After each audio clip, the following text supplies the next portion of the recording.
Kamusta ang flight mo, bro? Mabuti hindi sumabog ang eroplanong minamaneho mo. Bungad kay Uno ng isa sa mga kasama niya sa bahay na si Javier o mas kilala bilang si Seven. Umikot ang mga mata ni Uno upang tingnan ang paligid.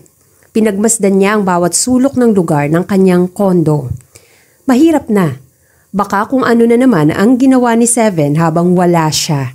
Hanggang ngayon kasi ay hindi pa rin naaalis sa isipan nito ang ginawa nitong kababuyan nang minsan nitong gawing motel ang kanyang sariling unit.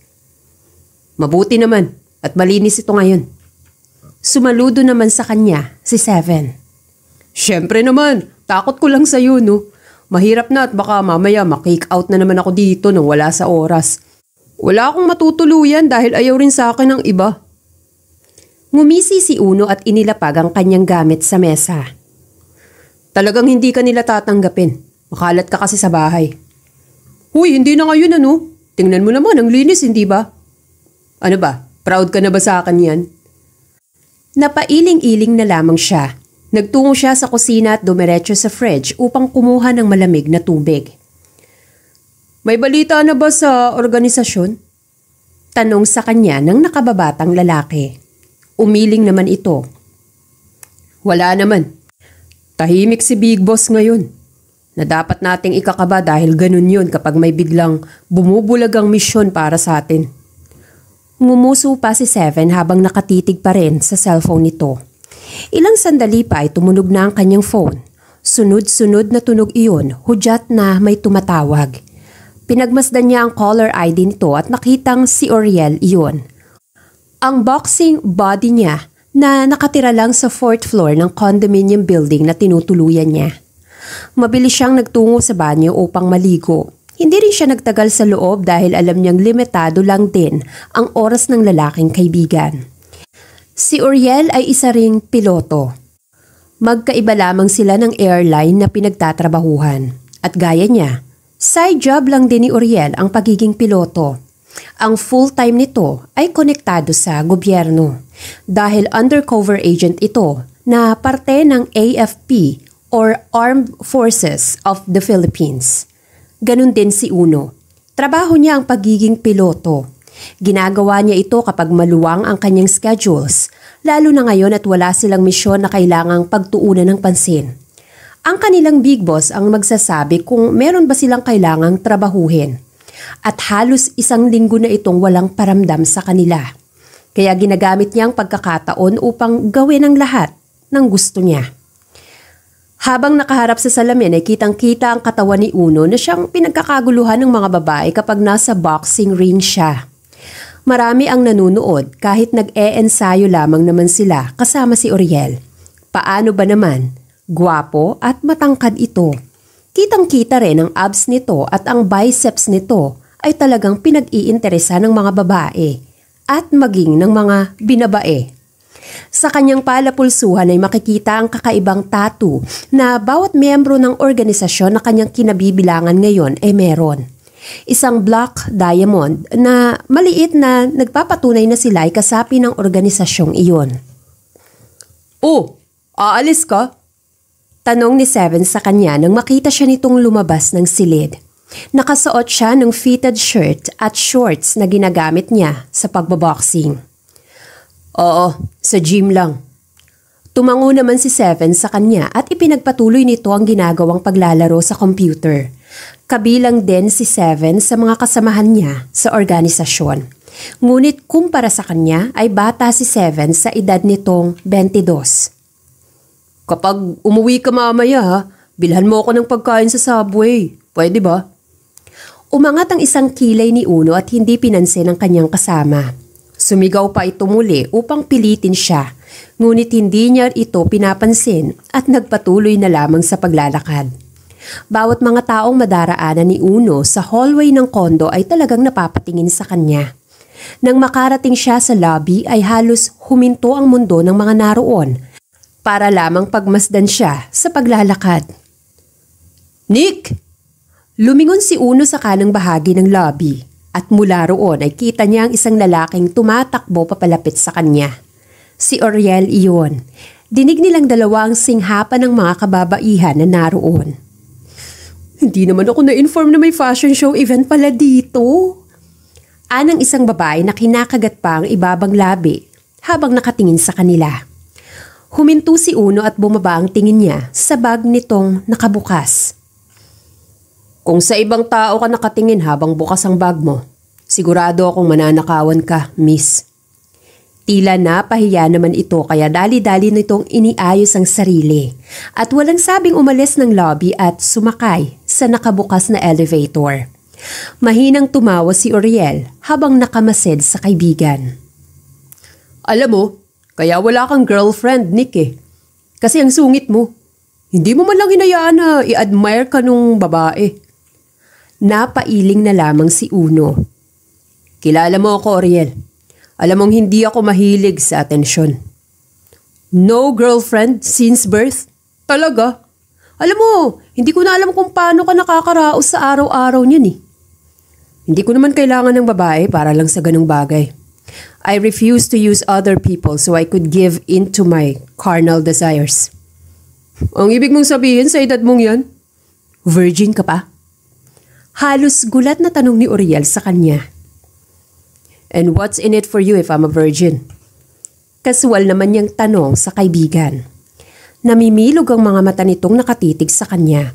Para itong binuhusan ng malamig na tubig at nananatiling nakatayo sa harapan niya habang sumusungaw ang mga ngiti nito sa labi. Dude, you have to step up. Shit, for someone like you, you can get the half of the population of young and sexy women at papayag pa sila ng buong puso nila na maikama mo. I can't believe this. Hindi mo pa rin nararanasang makipag-sex? Napapailing-iling pa ito saka nagpatuloy sa paglalakad. Alam mo, hindi naman kailangan yun, Uriel. Isa pa, wala akong time. Of course you have time. Sinasabi mo lang yan bilang excuse pero marami kang oras, no? Why not? Come with me sa isang bar tonight. High-end bar yun. Lahat ng pumupunta ron mayayaman. Ang mga babaeng naroon mga sexy at magaganda. Walang tapon. Just try one night stand. Pas ako dyan, pare. Walang pas-pas sa ganitong oportunidad, Nick. Samantalahin mo lang pagkakataon habang wala ka pang misyon. Wala nang nagawa si Uno nang sabihin iyon ng kanyang kaibigan. Nagpa-reserve na kaagad ito ng table para sa gaganaping event mamayang gabi. Siya nga pala, Nick. Baka manibago ka sa training room natin. May nakisuyo na sumama sa atin sa boxing room. Si Antonio Francisco. Kung kilala mo. Last week pa sila nandito eh. Di ko lang nasabi sa'yo dahil naging abala na rin ako. Kumunot naman ang noo ni Nick. Antonio Francisco? Sambit niya sa pangalan nito. Yes, Antonio Francisco. Ang may-ari ng pinakamalaking lending corporation sa buong bansa. At kung hindi ako nagkakamali, siya rin yung nadawit sa drug issue noong nakaraang taon. At syempre pa, dahil mapera, natakasan niya ang kaso na yun na para bang wala lang. And now, he's here in Manila, nagsasaya. Well, ganyan talaga ang nagagawa ng pera. Normal nang maraming tao sa gym kung saan sila nagtutungo ni Uriel. Maraming babae na nag-aagbang sa pagdating nila. Napansin agad ni Uno ang isang grupo ng mga taong naglalakad patungo sa loob ng malawak na silid. Napahinto ang mga ito at bumaling ng tingin sa leader na nasa gitna at pinagmasdan sila ni Uriel mula ulo hanggang paa. Ngumisi ang lalaki at lumapit sa kanila. It's nice to meet you. Anito saka inilahad ang kamay sa harapan ni Uno.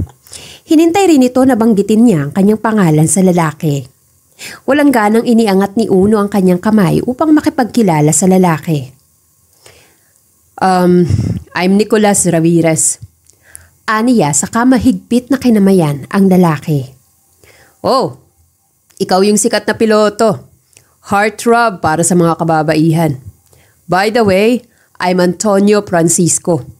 Ang sabi sa akin ng owner ng gym, mababait daw kayo.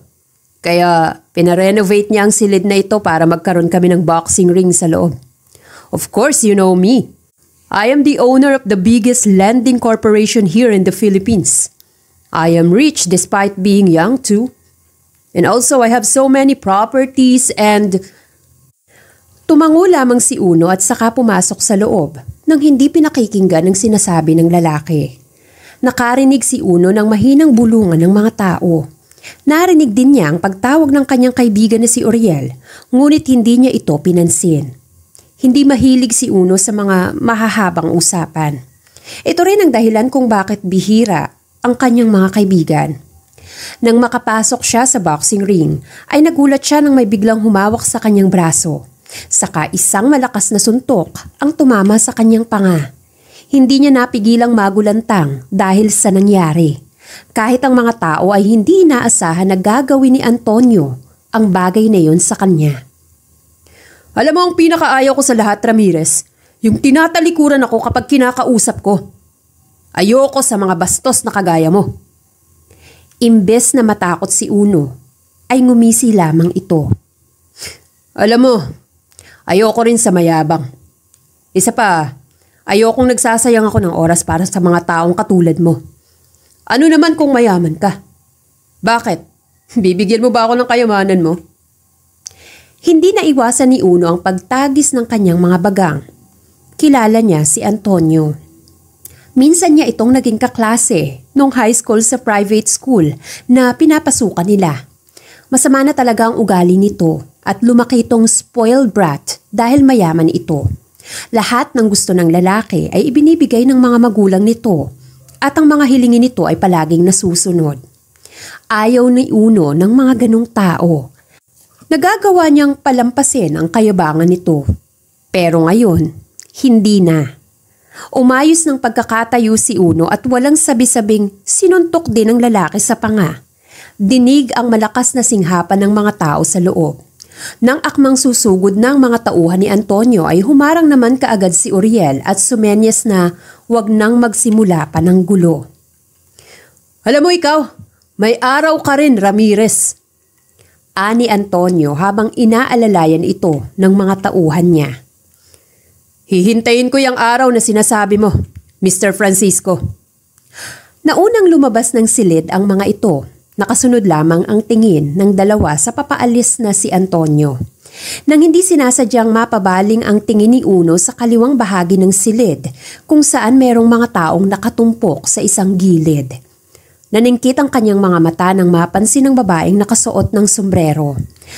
Ang haba ng buhok nito ay hanggang balikat at nakasuot ito ng leather jacket. Nang lumabas si Antonio ay sumunod rin ito. Pero bago ito tuluyang makalabas ng silid ay nag-angat ito ng tingin sa kanya. At sa unang pagkakataon sa buhay ni Uno, nakaramdam siya ng kakaibang pagbilis ng tibok ng kanyang puso. Uy, okay ka lang ba? Tanong ni Uriel sa kanya. Saka siya tinapik sa balikat. Napapakurap-kurap naman siya at inalis ang tingin sa nakasarado ng pinto ng silid. Oo, okay lang ako. Akala ko nakakita ka na ng multo. Hindi ugali ni Uno na magkagusto sa isang babae sa unang kita pa lang. Ngunit iba itong nararamdaman niya ngayon. Maganda ang babae at katamtaman ng height.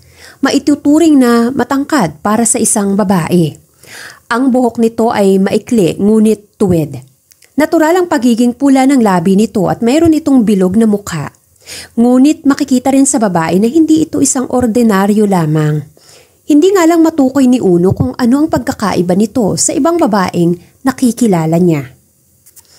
Oh, anong nangyari dyan sa mukha mo? Kabababa mo lang ng eroplano, may pasaka na kaagad. Natatawang tanong ni Dos. Oh, that's new, Uno. Bakit may pasaka sa muka? Gulat din na tanong ng isa pang lalaki na si Fifth. Bahagyang naguluhan si Uno kung bakit naroon ang mga ito sa unit niya. Sina Fifth at Dos ay mga kasamahan nila sa organisasyon. Sanay na siya sa mga ito ngunit bago sa kanya na makitang sama-sama sila sa iisang lugar. Iba-iba rin kasi ang hilig nila. Kaya laking pagtataka niya na narito ang mga ito ngayon. Sinong may gawa niyan? Tanong ni Fifth saka ito prenteng umupo sa couch katabi ni Seven. Wala, just a random spoiled guy. Nang sabihin niya yon ay nagkanya-kanya na ng focus ang mga ito sa kani-kanilang ginagawa. Teka, anong meron? At bakit kayo nandito? Wala lang. Gusto lang namin yayain kang mag-bar. Minsan ka lang umuwi Minsan ka lang namin makasama. Namimiss ka na kaya namin. Kahit si Big Boss namimiss ka. Hindi niya lang sinasabi dahil alam niyang gusto mong mapag-isa lalo na kapag wala kang trabaho. Bar? Sure. May reservation na kami ni Uriel Mendoza. Sumama na lang kayo sa akin mamaya. Teka, nasan nga pala yung tatlo? Aniya, na ang tinutukoy ay si 30, 4th, at 6. Masyado nga ba lang mga yun sa pag-hiking? Alam mo naman, hindi ba? Hindi pa rin nakaka-move on si 30 doon sa ex-fiancé niyang iniwan siya. Pampalipas oras nila ngayon at pag-hike sa mga bundok. Umaasa siyang makakakita siya ng true love. Napailing si Uno. True love, my ass. Nang gabing iyon ay sama-sama silang lahat na lumabas ng building. Sa isang high-end na bar sa VGC sila nagtungo. Gaya ng inaasahan ay marami ng tao ng gabing iyon nang makarating sila. Iniikot agad ni Uno ang kanyang paningin sa paligid. Tinatanong pala ni Big Boss kung kailan mo raw planong bumisita sa Alta Fresco. Napalingon si Uno kay Dos na may hawak na ngayon na bote ng alak. Umupo na rin ito sa sofa at sumandal. Napaisip naman siya. Ilang taon na nga ba siyang hindi nakakauwi ng Alta Fresco? 1, 2, 3, he lost the count. Ewan ba niya kung bakit tamad na tamad siyang umuwi sa kanilang probinsya samantalang doon naman silang lahat lumaki.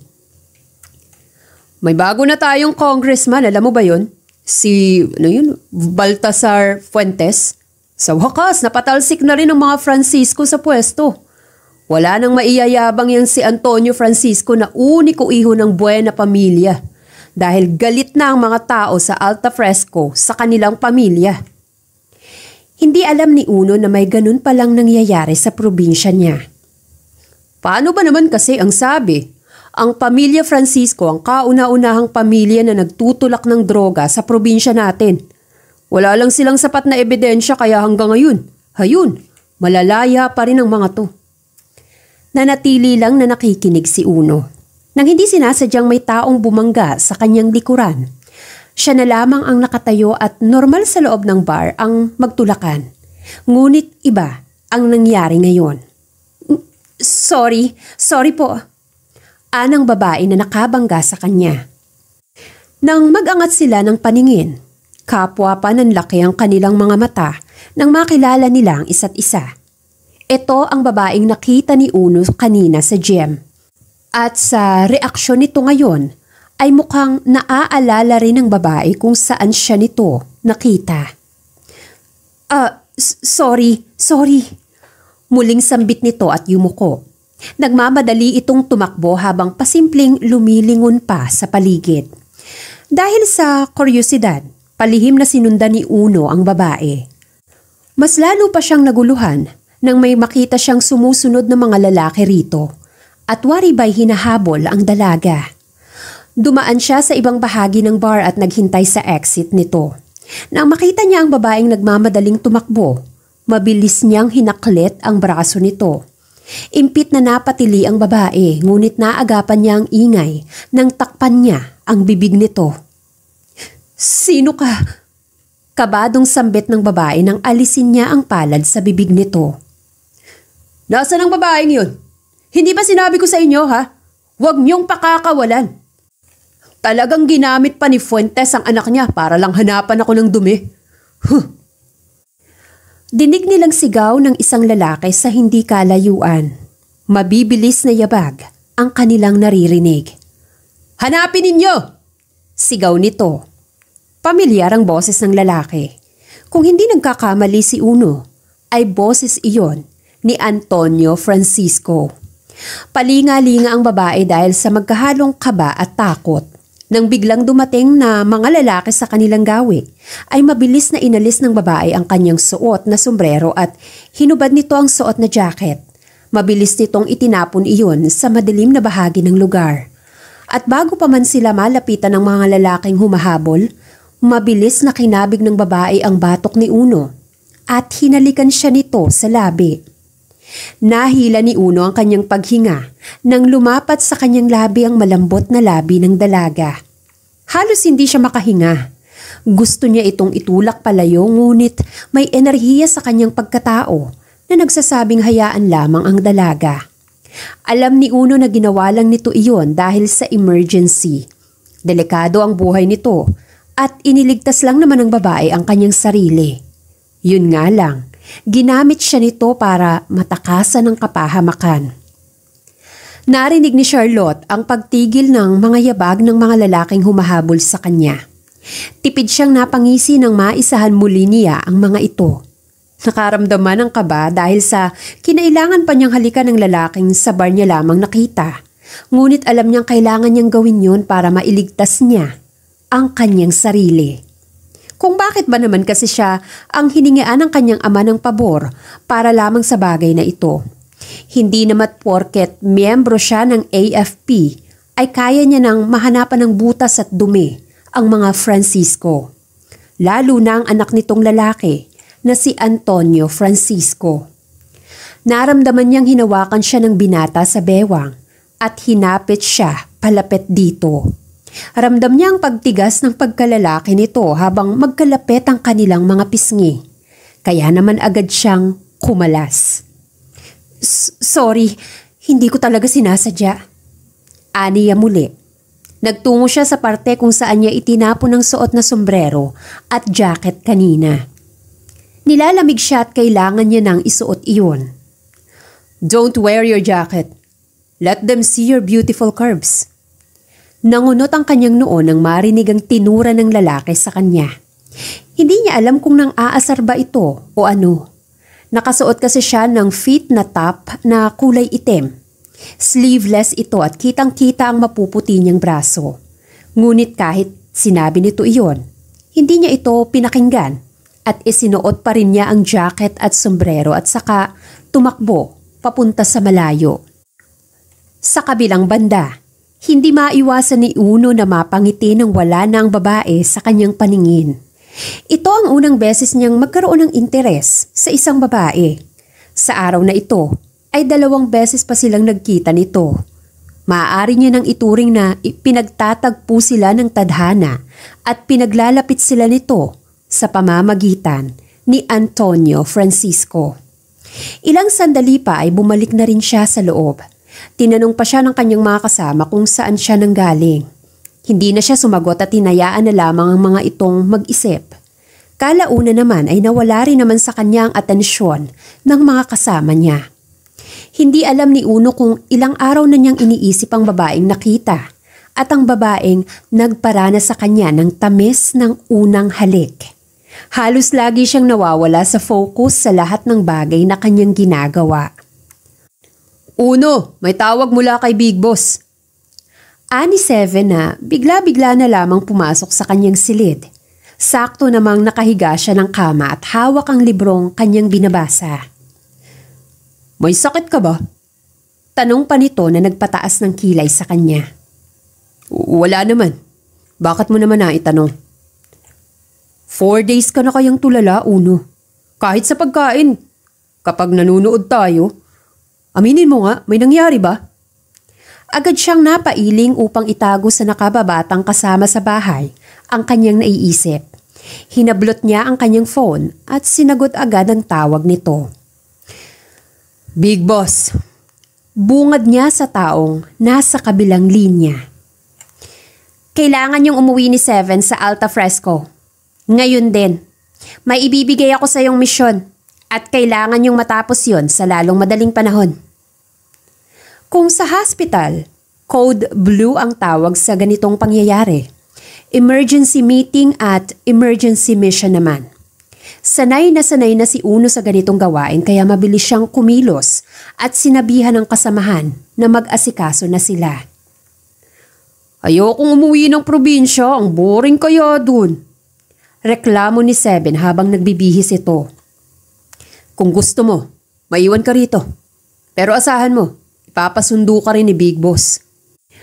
Nagdabog ang pinakabata sa miyembro at sinamaan siya ng tingin. Sakay ng private chopper ay agad nilang narating ang Alta Fresco. Katulad pa rin ito ng dati. Maganda pa rin at kitang-kitang pagkaberhen ng lugar. Maraming puno, malawak na lupaing pansakahan at malawak na karagatan na pangisdaan.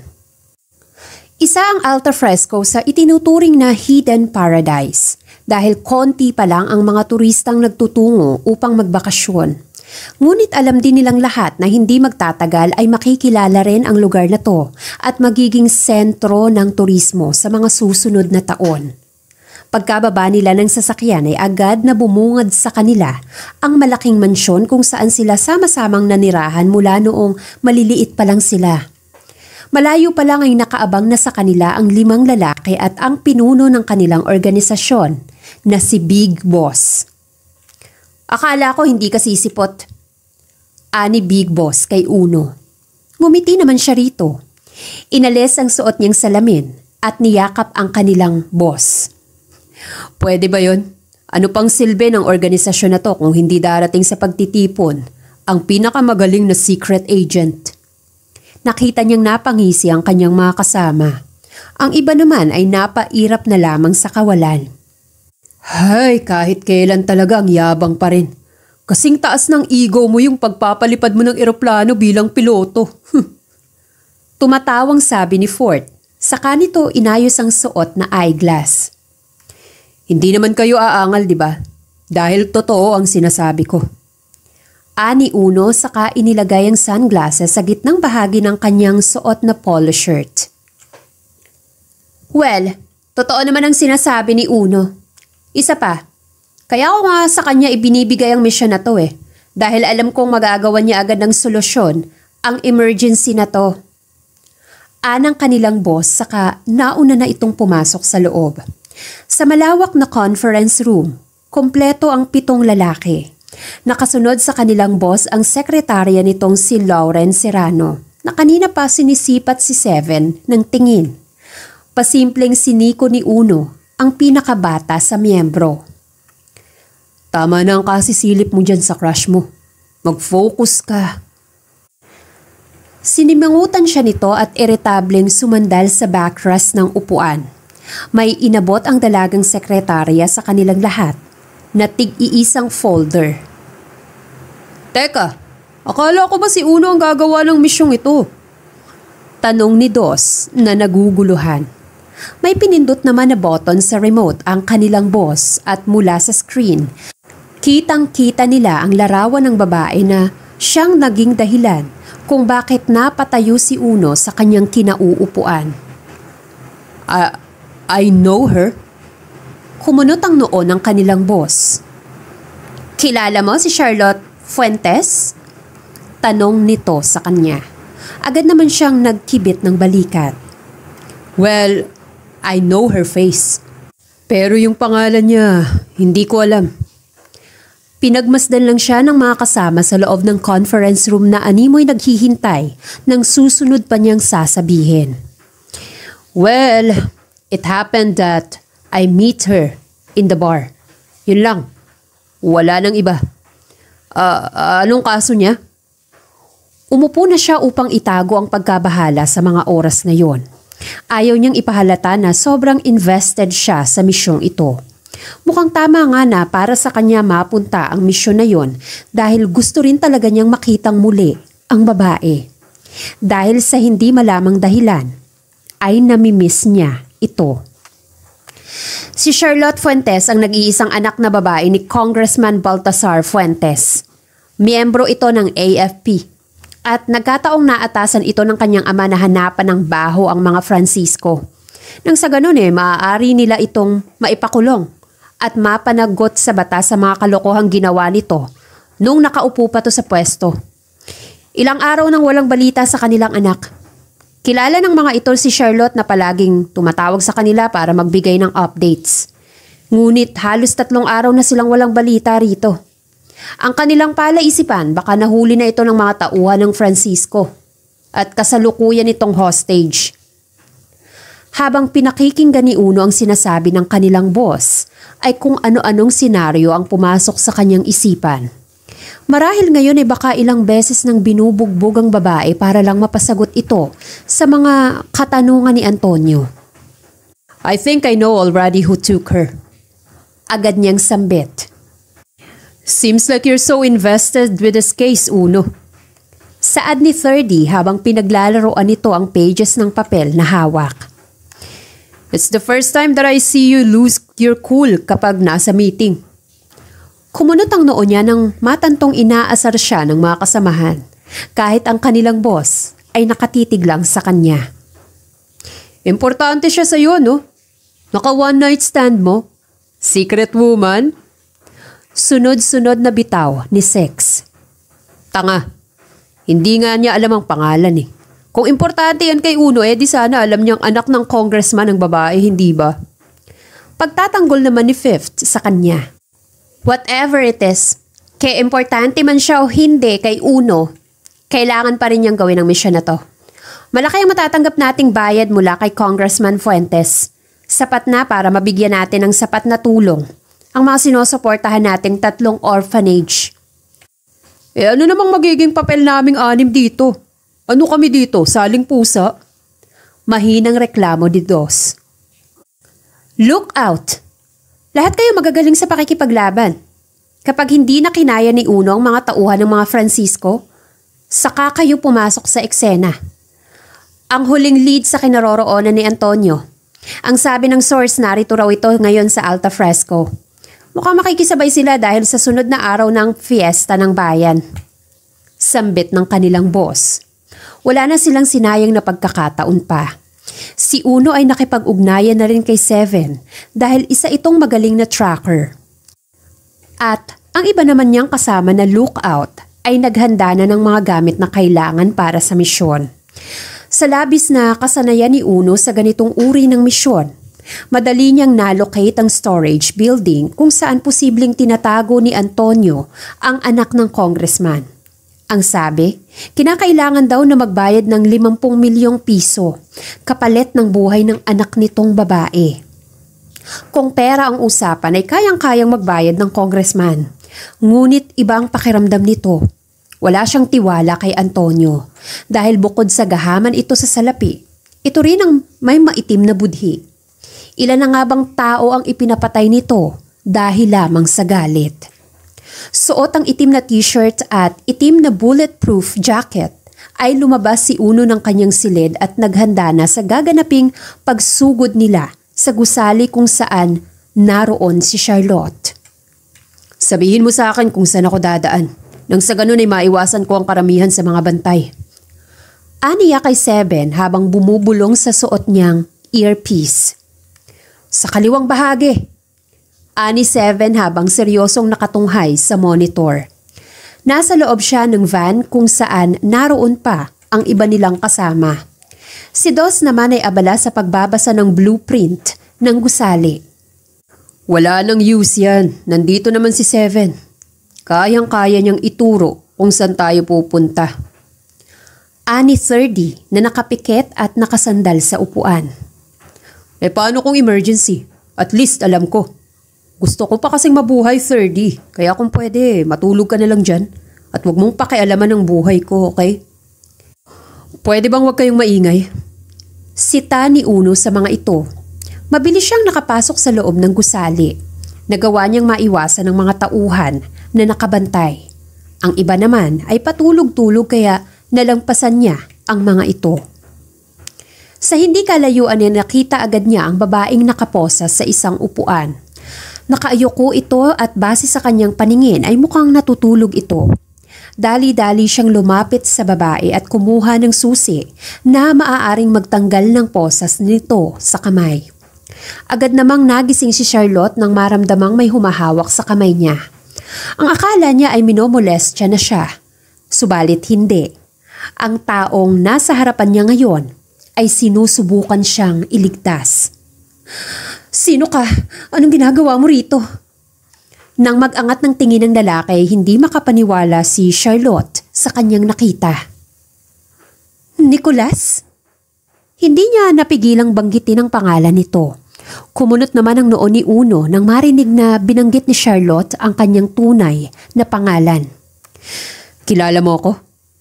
Umiwas ng tingin ng babae pagkatapos na maalis ni Uno ang posas nito sa kamay. Kilalang kilala kita. Saad nito saka mabilis na tumakbo patungo sa likurang bahagi ng building. Bakit mo ako kilala?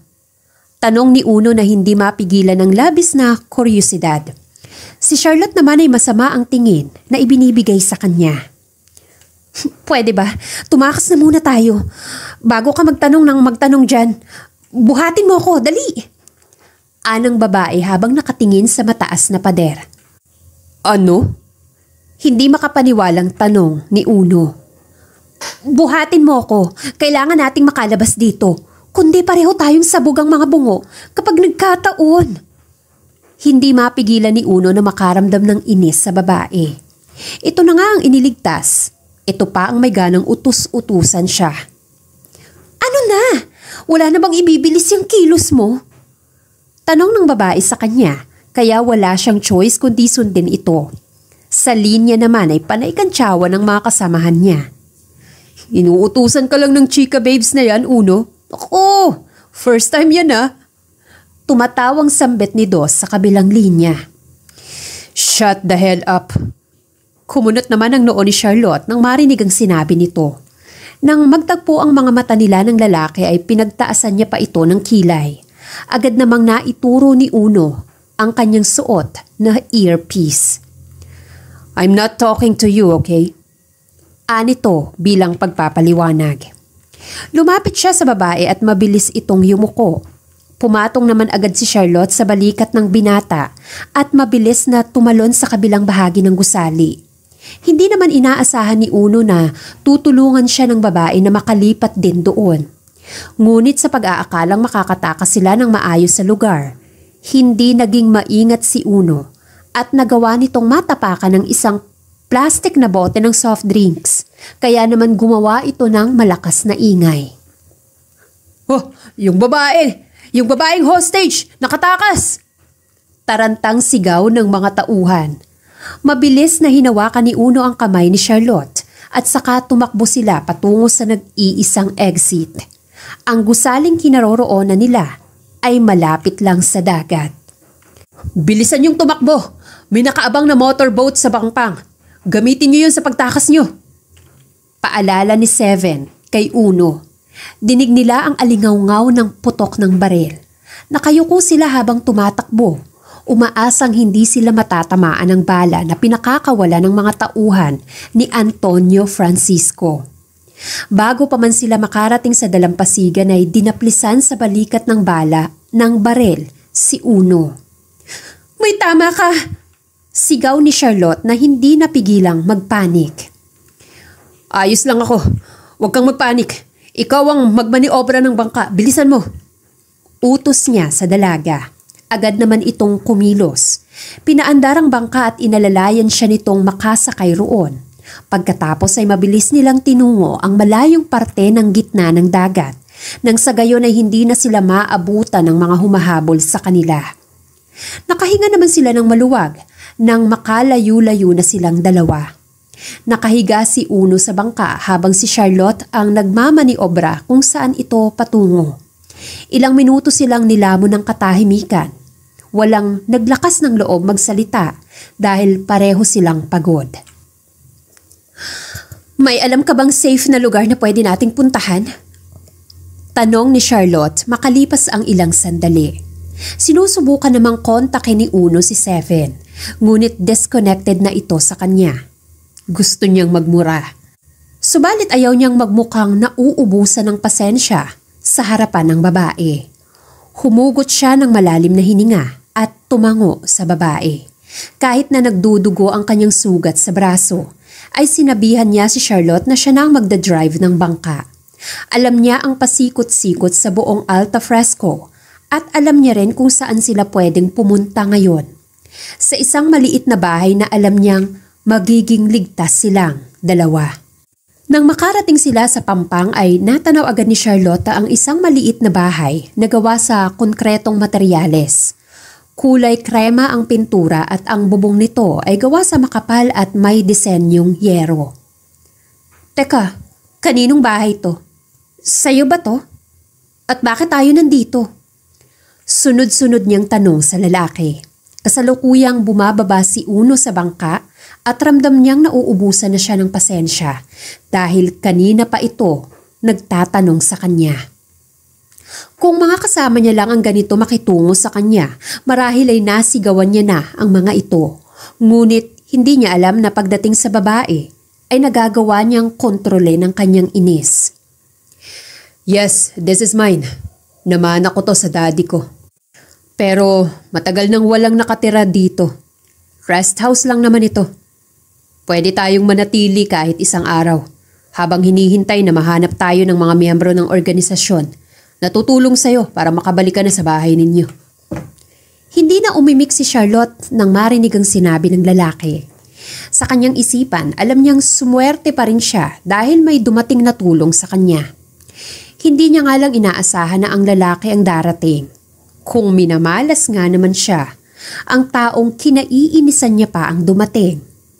Oo, kinaiinisan niya si Nicolas Ramirez. Paano naman kasing hindi? Ito lang naman ang nag-iisang lalaki na naging dahilan kung bakit inayawan niya ang salitang pag-ibig.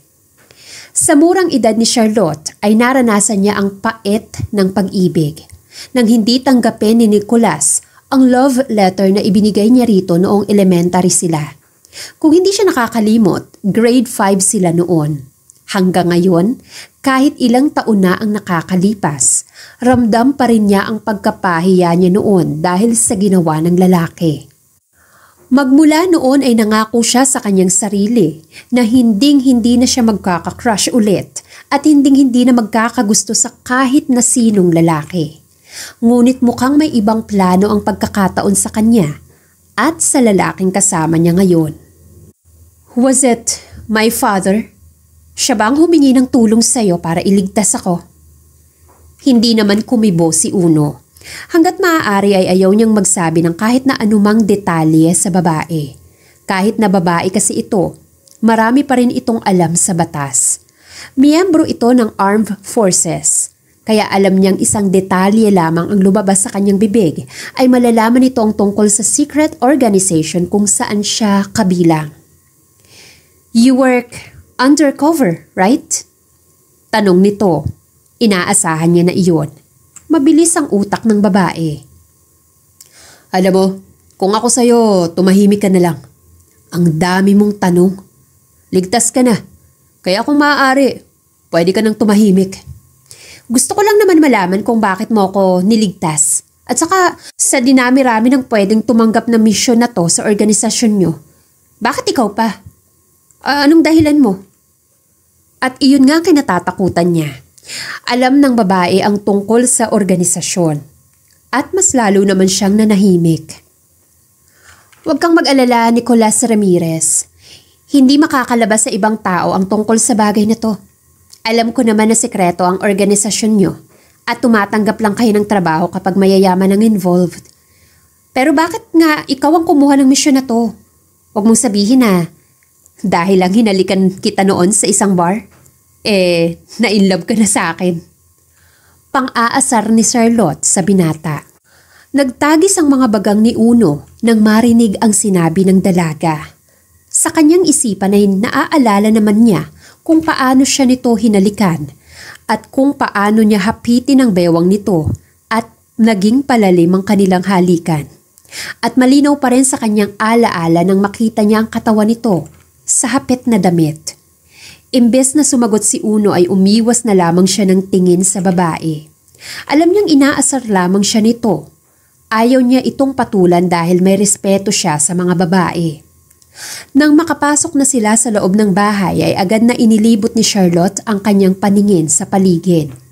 Hindi niya maiwasang magtaka. Ang sabi kasi ng lalaki ay wala raw tumatao rito.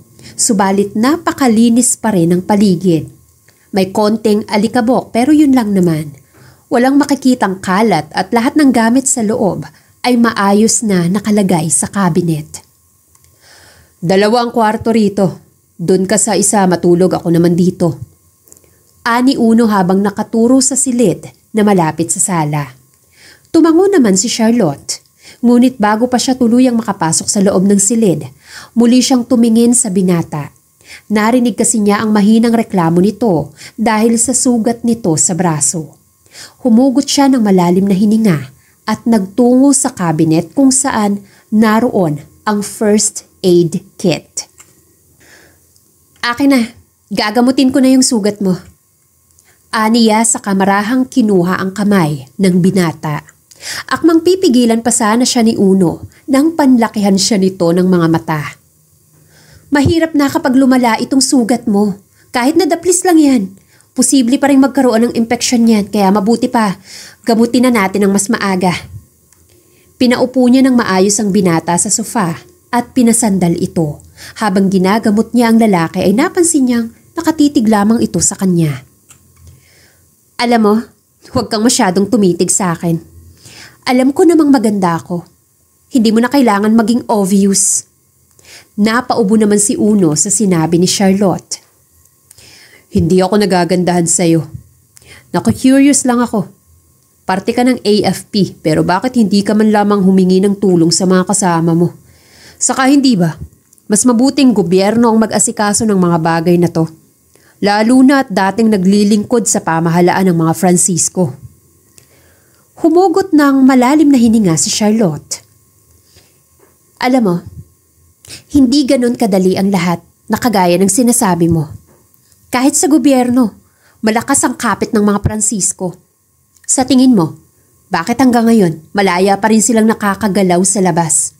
Kasi may sumusuporta sa kanila mula sa itaas. Hindi ko lang alam kung sino, pero ang tanging paraan lang upang makapagbayad sila sa kanilang mga kasalanan ay ang makuhanan ko sila ng matibay na ebidensya na may kinalaman talaga sila sa paglaganap ng droga dito sa Alta Fresco. Ako lang ang kumilos, Nicolas.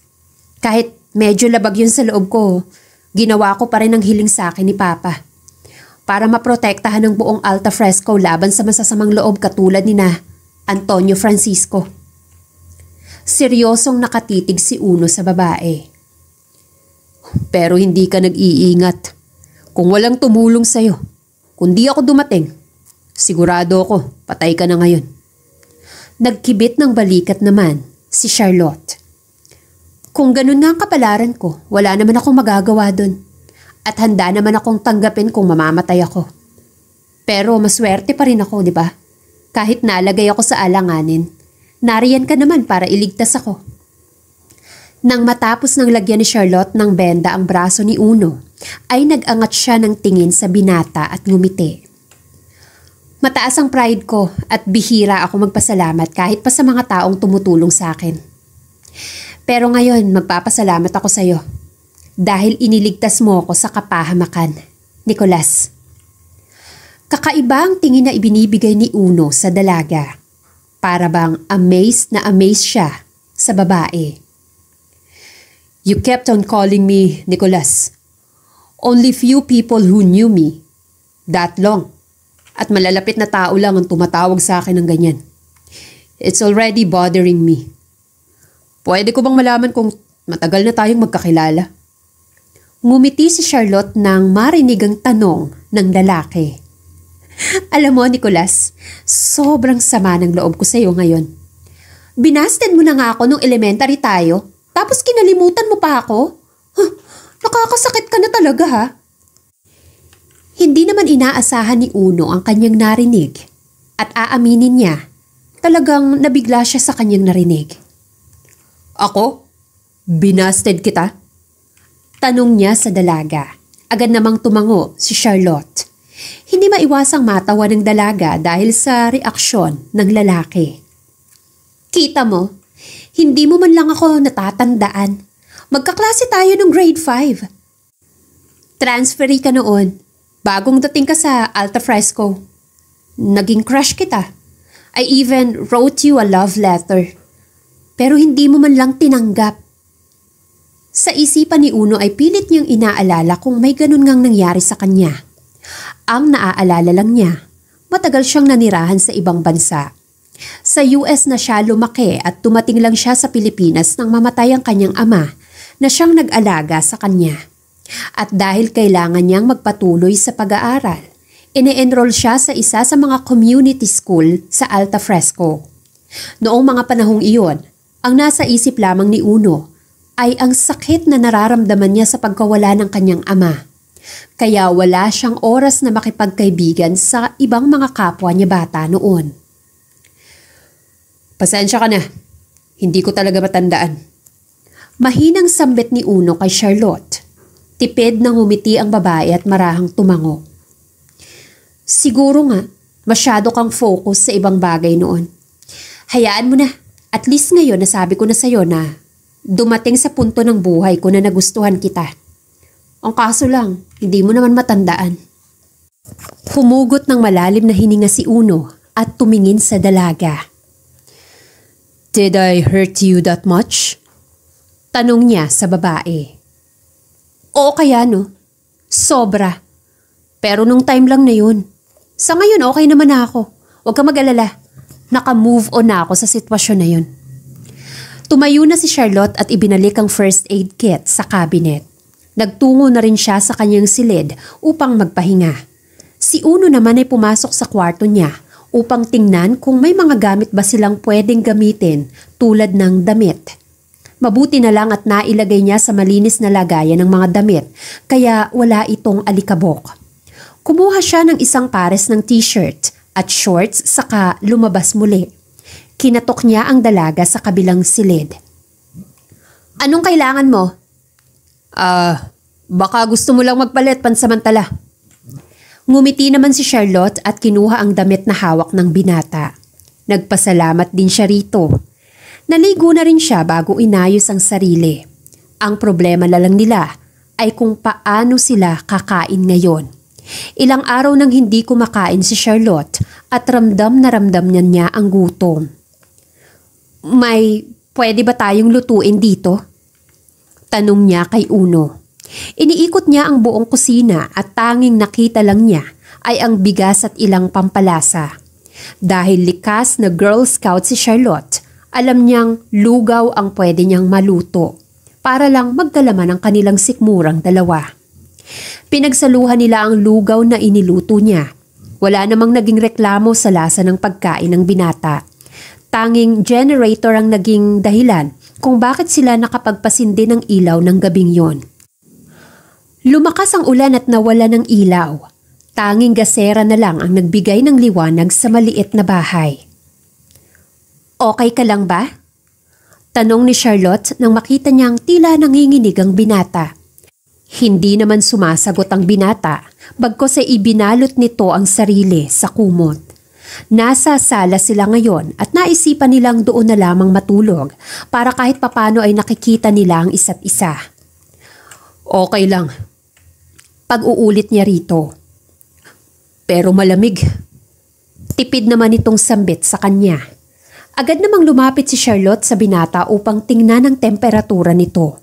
At bahagya siyang napasinghap nang maramdaman ang init ng katawan nito. Nako! Nilalagnat ka. Sandali. Mabilis siyang nagtungo sa silid upang maghanap ng bimpo. Binasa niya iyon at iyon ang ginamit niyang pamuna sa katawan ni Uno. Tahimik lang naman ang lalaki. Nang matapos si Charlotte, ay inilagay niya ang bimpo sa noo nito upang kahit paano ay mabawasan ang init na nasa katawan nito. Akmang aalis na siya nang hawakan nito ang kanyang kamay. Pwede bang dito ka lang please? Huwag ka munang umalis. Tumango naman ang dalaga at umupo sa gilid ng sofa kung saan nakahiga ang binata. Lumipas ang buong magdamag at hindi namalaya ni Charlotte na nakatulog siya sa sofa katabi ng binata. Nagising na lamang sila nang maramdamang may nakatitig sa kanya. Muntik pa niyang maitulak ang lalaki nang makita niyang titig na titig ito sa kanya. Dali-dali siyang bumangon at muntik pa nga siyang matumba sa sahig sa sobrang pagmamadali. Bumangon na rin si Uno na nag-iinat pa. Kung maganda ka kapag gising, Di hamak na maganda ka pala kapag natutulog ka. Para kang anghel. Thank you for taking care of me last night, Charlotte. I feel so much better now. Alanganin siyang ngumiti sa lalaki dahil sa sinabi nito. Nang makita niya itong ngumiti ay pakiramdam niya isasabog ang kanyang puso sa sobrang lakas ng tibok. Heart, tumigil ka. Di ba nag-promise ka na sa sarili mo na hindi ka magkakagusto sa lalaking yun?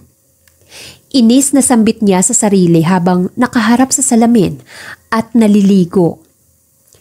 Ikaw naman kasi, bakit ba naman kasi tumabi ka pa sa lalaking yun para matulog? Ang tanga mo!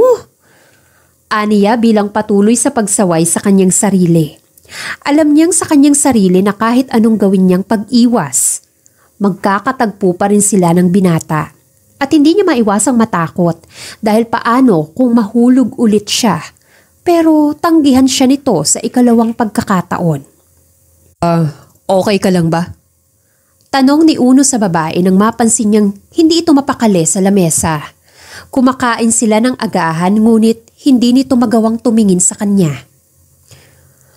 Galit ka ba sa akin? Tanong niya rito at agad namang umiling ang babae. Then tell me, why are you acting like that? Wala. At saka pwede ba? Huwag kang umiti. Inis na sikmat ng dalaga sa kanya. At bakit naman?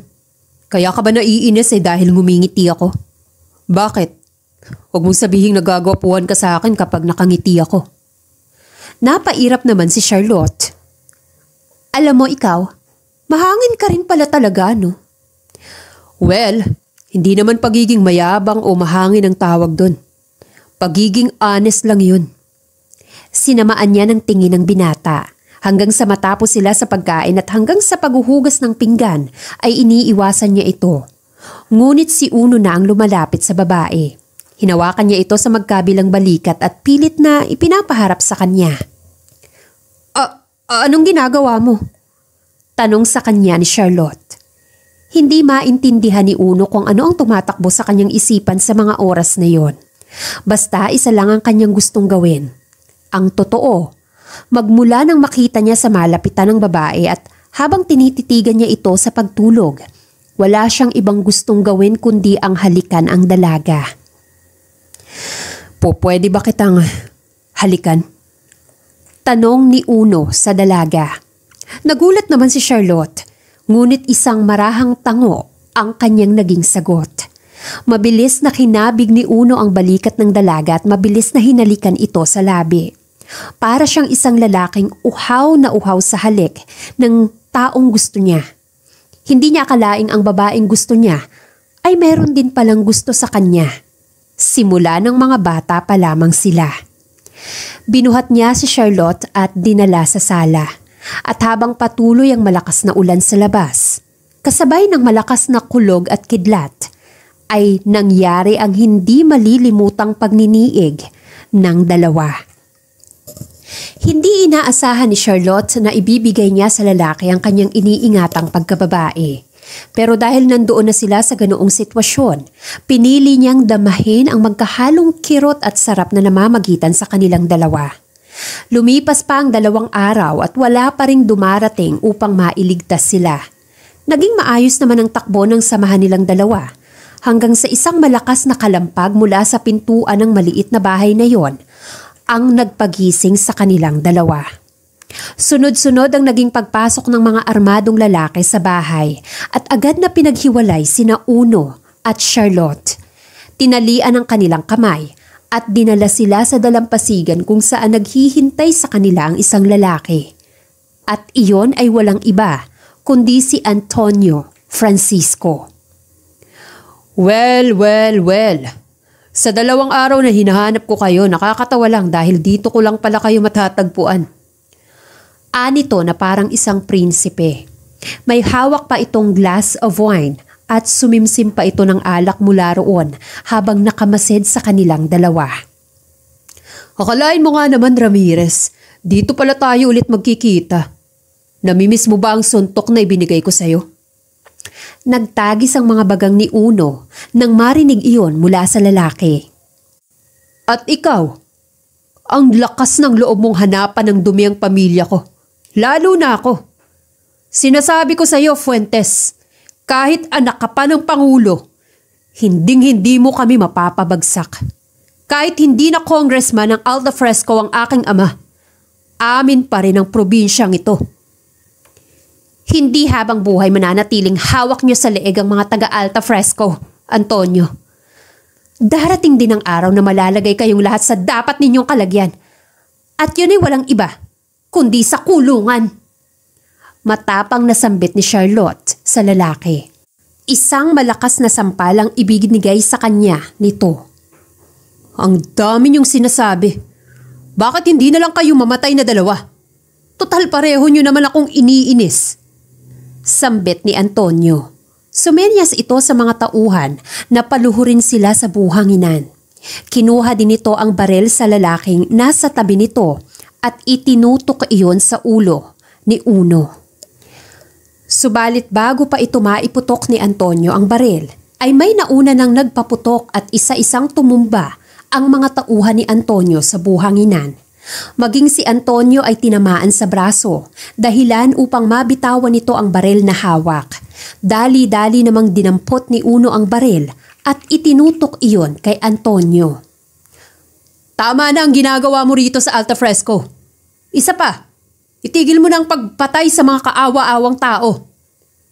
Sa hindi kalayuan ay nakita ni Uno ang kasamahan niya sa organisasyon. Kasunod ng mga ito ang pulis na mabilis na hinuli ang mga taong may tama ng bala.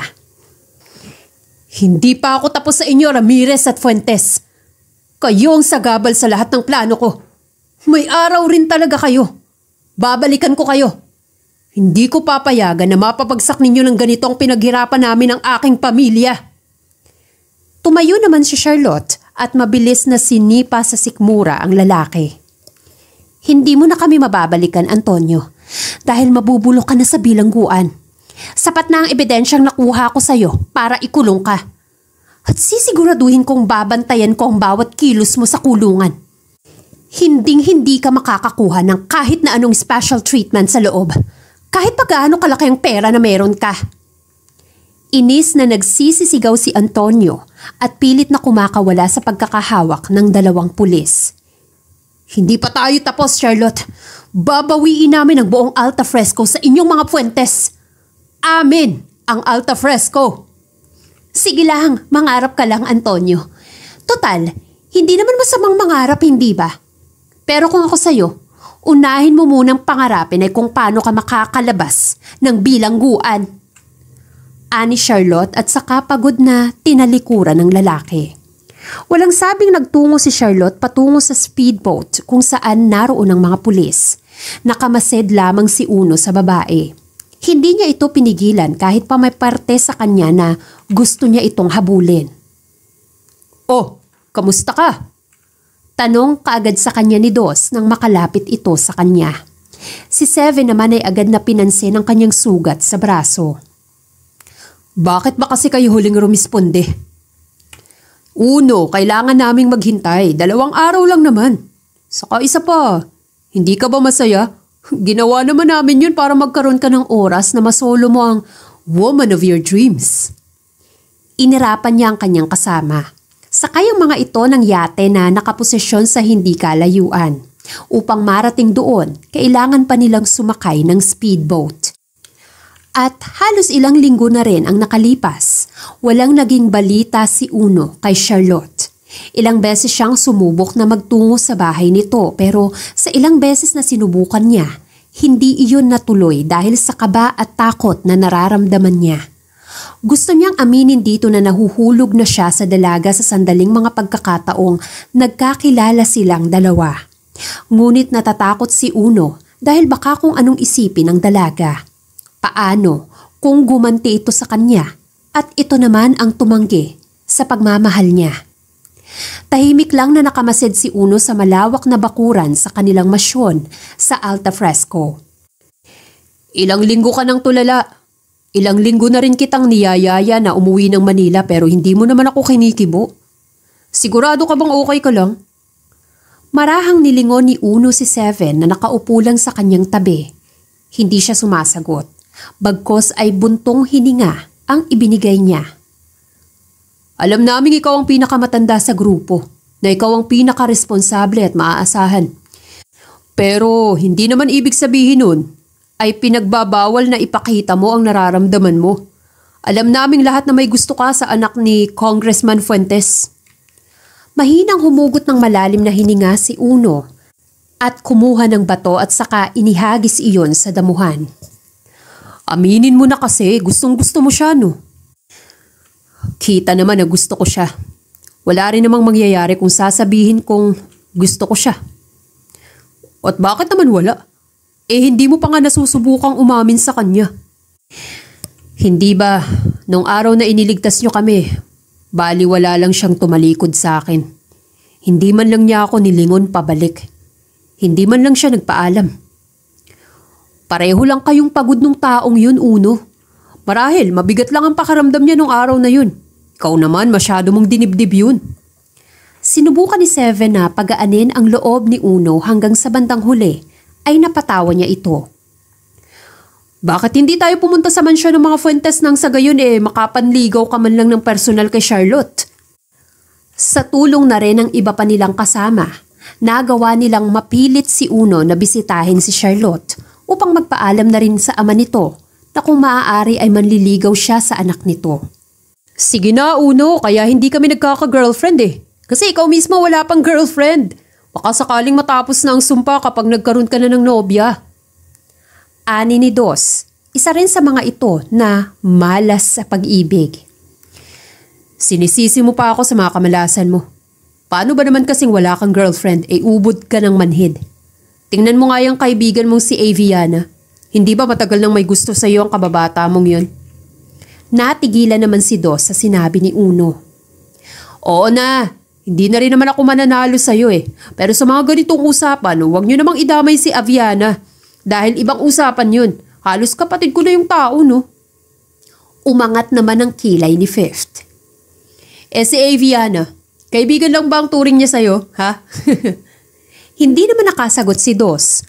Baliwala itong umupo sa sofa at pasimpleng hinilot nito ang sariling sentido.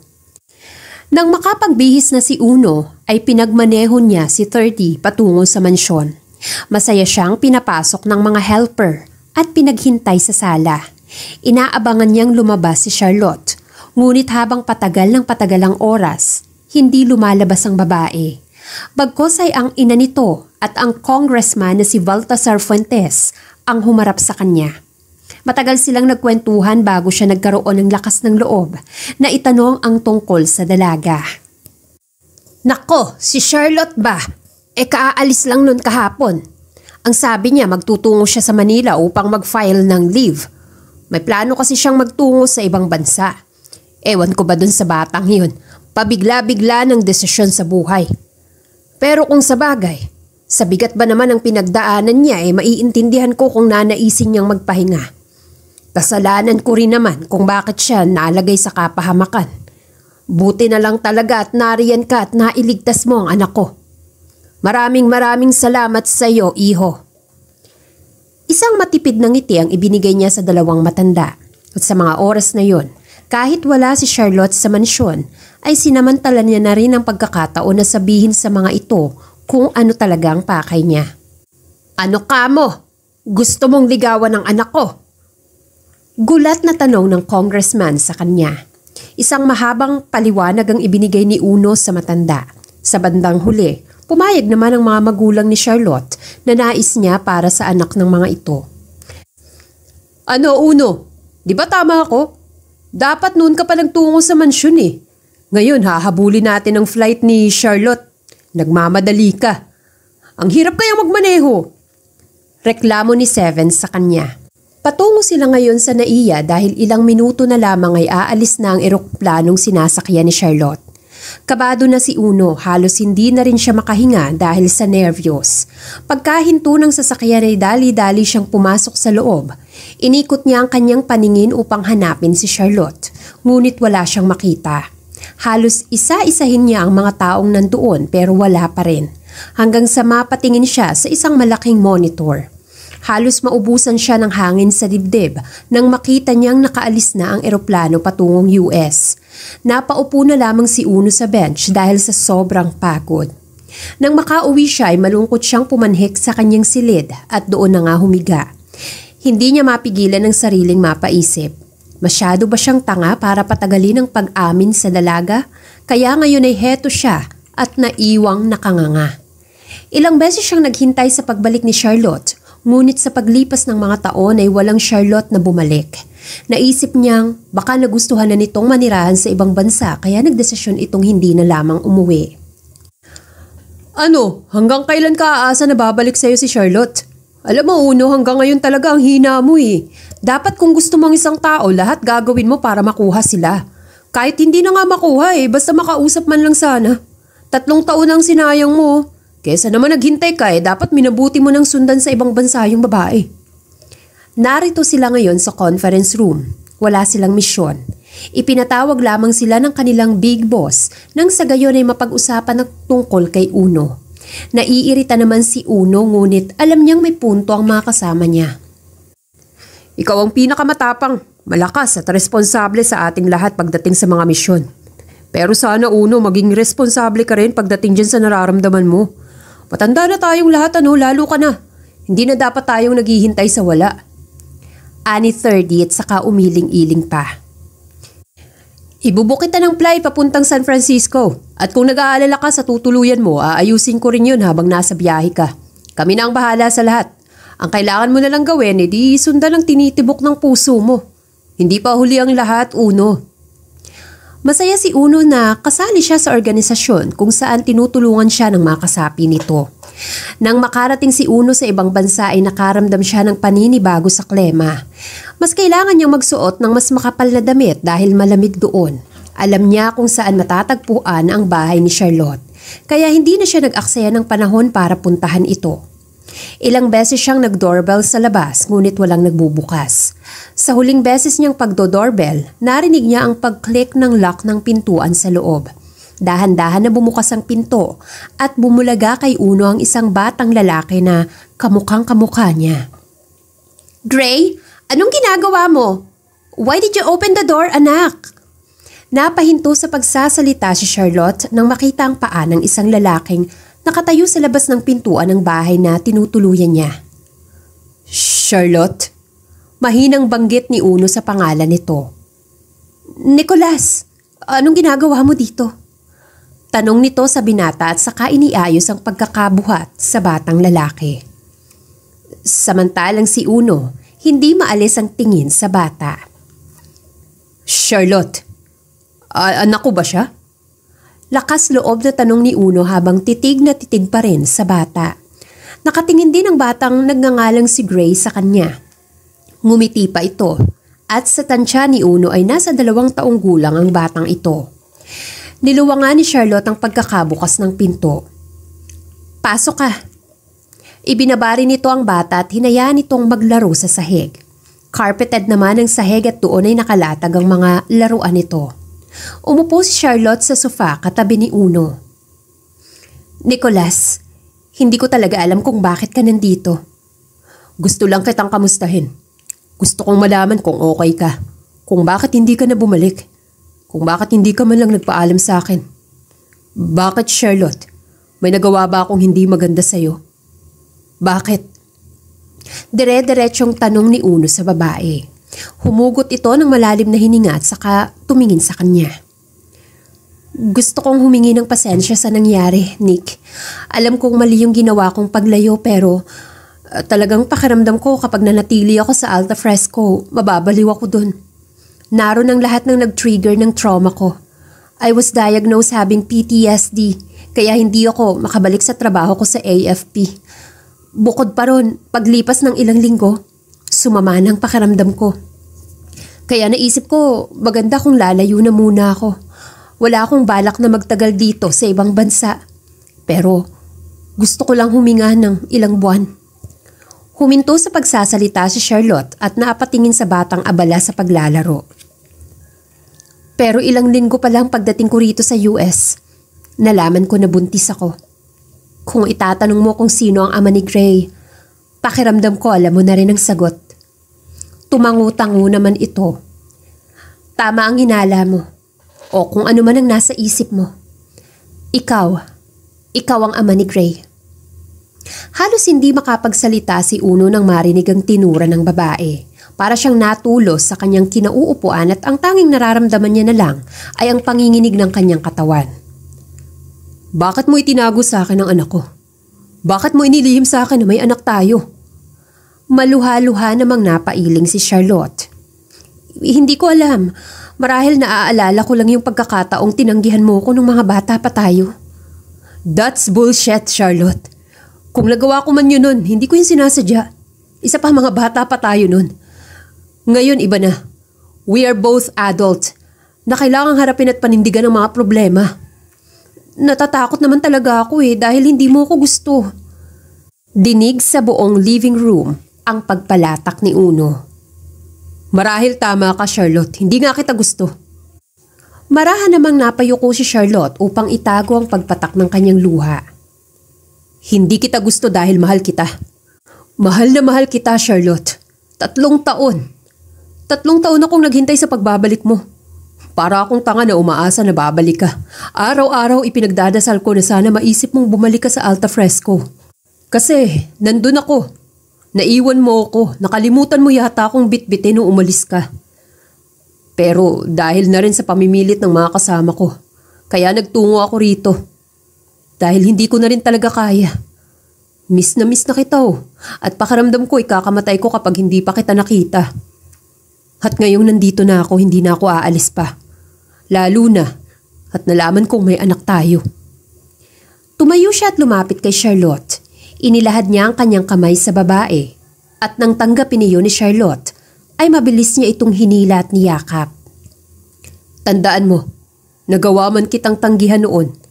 May papangako kong hindi na kita tatanggihan ngayon. At sa habang buhay, ikaw na ang magiging priority ko at ang anak natin. Kinuha ni Uno ang kanyang anak sa sahig at binuhat ito. Pagkatapos ay nagyakapan silang 3. Mahal na mahal kita, Charlotte. Ngumiti sa kanya ang dalaga. Mahal na mahal din kita, Nicolas Ramirez. Lumipas ang ilang buwan, umuwi na rin sina Charlotte at Uno sa Pilipinas. Nagulat pa ang lahat nang may dala silang bata. Tuwang-tuwa naman ang mga miyembro ng organisasyon dahil sa wakas naputol na ang sumpa. At inaasahan ng mga ito na si Dos na ang susunod na magkakaroon ng love life. Ikinasal din ang dalawa at nagsimula ng bumuo ng pamilya. Salamat, Nicolas. Iniligtas mo ko. Mahinang bulong ni Charlotte habang magkahiyakap silang dalawa. Walang anuman yun. Sa kahit anong panahon, sa kahit anong pagkakataon, basta kailangan mo ako, darating ako. Hinding-hindi kita pababayaan, Charlotte. Anang lalaki at saka hinalikan sa labi si Charlotte.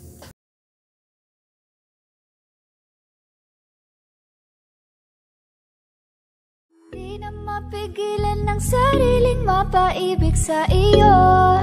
Ano ba to? Gusto ka laging nakikita ng mga dalawang mata ko. Baliw sa'yo, oo.